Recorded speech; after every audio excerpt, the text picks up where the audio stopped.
बिस्मिल्लाहिर्रहमानिर्रहीम। अस्सलामुअलैकुम व्यूअर्स, कैसे हैं आप सब? उम्मीद करती हूँ आप ठीक होंगे। अल्हम्दुलिल्लाह मैं भी ठीक हूँ। आज मैं आपके साथ चपली कबाब की बहुत ही मज़े की रेसिपी लेके आई हूँ, जो कि बहुत इजी है और बहुत ही यम्मी बनते हैं। तो उसको बनाने के लिए जिन जिन चीज़ों की ज़रूरत है, 1 किलो मैंने बीफ का कीमा लिया है। आप चिकन या मटन का भी ले सकते हैं। और मैंने इसका मॉइस्चर अच्छे से रिमूव कर लिया, उसको लटका के रख दिया था ताकि उसका पानी अच्छे से निकलता रहे। काफ़ी 2-3 घंटे ऐसे पड़ा रहा तो उसका देखिए बिल्कुल मॉइस्चर उसका काफ़ी ख़त्म हो गया है। अदरक और हरी मिर्चों को मैंने बारीक काट लिया है। और मैंने अनारदाने का पाउडर 2 टेबलस्पून लिया है, उसको भी चॉप कर लिया है। 1 चम्मच बेसन और 1 चम्मच मैदे को, उसको भी मैंने मिक्स करके रख लिया है। हरा धनिया लिया है और प्याज मैंने 4 मीडियम साइज़ के लिए हैं और उनको मैंने चॉप कर लिया है और उसका भी पानी अच्छे से निचोड़ के निकाल लिया है। चलिए अब हम इसमें ड्राई इंग्रेडिएंट्स जो हैं वो ऐड कर लेते हैं। पहले कीमे में 1 टीस्पून मैंने इसमें बेकिंग सोडा डाला है और उसके बाद मैंने 1 टेबलस्पून में डाल रही हूँ चिल्ली पाउडर। आप अपने हिसाब से डाल लें क्योंकि ग्रीन चिल्लीज़ भी डली हुई हैं। सॉल्ट भी अकॉर्डिंगली डाल लें, आप जितना आप सॉल्ट पसंद करते हैं। और चिली फ्लेक्स यानी कि दादर मिर्च जो होती है वो भी मैंने 1 टेबलस्पून ऐड की है। और इसके बाद मैंने इसमें क्यूमिन पाउडर यानी कि ज़ीरे का पाउडर यूज़ किया है 1 टेबलस्पून। और फिर कोरिएंडर पाउडर है, सूखे धनिए का पाउडर, वो भी 1 टीस्पून है मेरे पास। और गरम मसाला भी मैंने घर का ही बना हुआ जो मेरे पास है वही मैंने यूज़ किया है। सारे ड्राई इंग्रेडिएंट्स जो हैं मैंने इनको मिक्स कर लिया है और इसको अच्छे से मिक्स करना है 1-2 मिनट।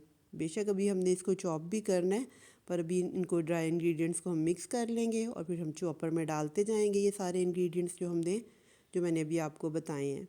सबसे पहले हम कीमा डाल देंगे, फिर अदरक हरी मिर्च इसको डाल देंगे और इसी तरह जो सारे भी मैंने प्याज और प्याज देखिए भी बिल्कुल इसका पानी जो है वो ड्राई है, आपको फ़ील हो रहा है कि इसमें पानी नहीं है। यही निशान होती है कि अगर हम जबकि कोई भी कबाब बनाते हैं, चाहे सीख कबाब बनाएं, चपली कबाब बनाएं या वैसे इसकी टिक्कियाँ बनाएं, तो उसमें हमें मॉइस्चर नहीं चाहिए होता।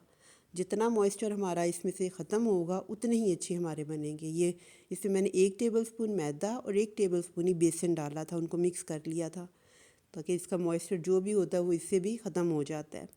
एक तो इनकी बाइंडिंग हो जाती है और एक इसका मॉइस्चर ख़त्म करता है ये। और 1 अंडा मैंने इसमें यूज़ किया है। अब वो मैंने पहले उनको चॉप कर लिया, तो उसके बाद मैं अंडा और हरी मिर्च डालती हूँ। ग्रीन चिलीज़ ऑलरेडी डल चुकी हुई हैं इसमें पहले।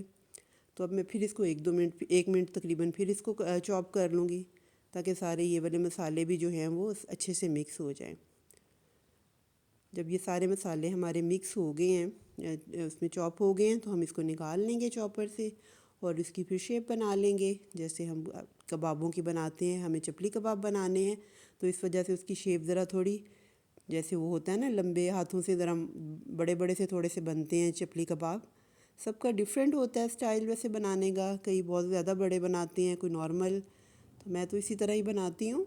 तो इस तरह उसको बना के शेप का हाथों पे आप तेल लगा लें या थोड़ा सा पानी आप लगा लें ताकि वो चिपके नहीं, क्योंकि ये मटेरियल हो जाता है ना थोड़ा सा क्योंकि इस पर साथ ही फिर एक स्लाइस जो है ना टमाटर का वो हम इस पे लगाते जाएंगे। इसी तरह बस हमने इसकी शेप बना लेनी है। और अगर आपने फ्रीज़ करना है तो इसी तरह आप करके अलग अलग छोटे छोटे शॉपिंग बैग्स ये या पेपर में आप करके उसको अलग अलग करके फ्रीज़ करें, तो फिर वो चिपकेंगे नहीं। निकालना भी ईजी हो जाता है, जब भी 1-2 आपको ज़रूरत है आप निकाल लें और फ्राई कर लें।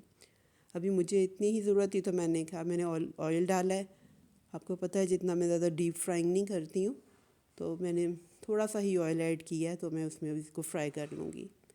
आप अगर चाहते हैं कि ज़्यादा ऑयल डाल के करना तो वो आपकी चॉइस है, आप उसको ज़्यादा ऑयल में कर लें। वैसे अच्छा ही होता है कि अगर हम कम ऑयल का इस्तेमाल करें और हमारी सेहत भी अच्छी रहती है। तो बस अब हम इसको दोनों साइड्स पे आहिस्ता आहिस्ता, मैंने ज़्यादा हीट नहीं की थी, ज़्यादा हाई हीट पे नहीं किया क्योंकि फिर इसको कुक भी होना है अच्छे से। तो इसको स्लो हीट पे ही, तकरीबन बहुत स्लो भी नहीं, मीडियम टू स्लो पे मैंने इसको कुक कर लिया। और ये बहुत ही मज़े के बने थे, सॉफ्ट। क्योंकि इसमें बेकिंग सोडा का इस्तेमाल होता है तो ये ज़्यादा मतलब श्रिंक नहीं होते हैं और सॉफ्ट भी बहुत बनते हैं। प्याज ज़्यादा इस्तेमाल होता है। अगर आपको मेरी रेसिपी पसंद आई है तो मुझे इसका ज़रूर फ़ीडबैक दें। अपनी दुआओं में मुझे याद रखें। अल्लाह हम सब को अपनी हिफ्ज़-ओ-अमान में रखे, अपनी रहमत नाज़िल फ़रमाए। अल्लाह हाफ़िज़।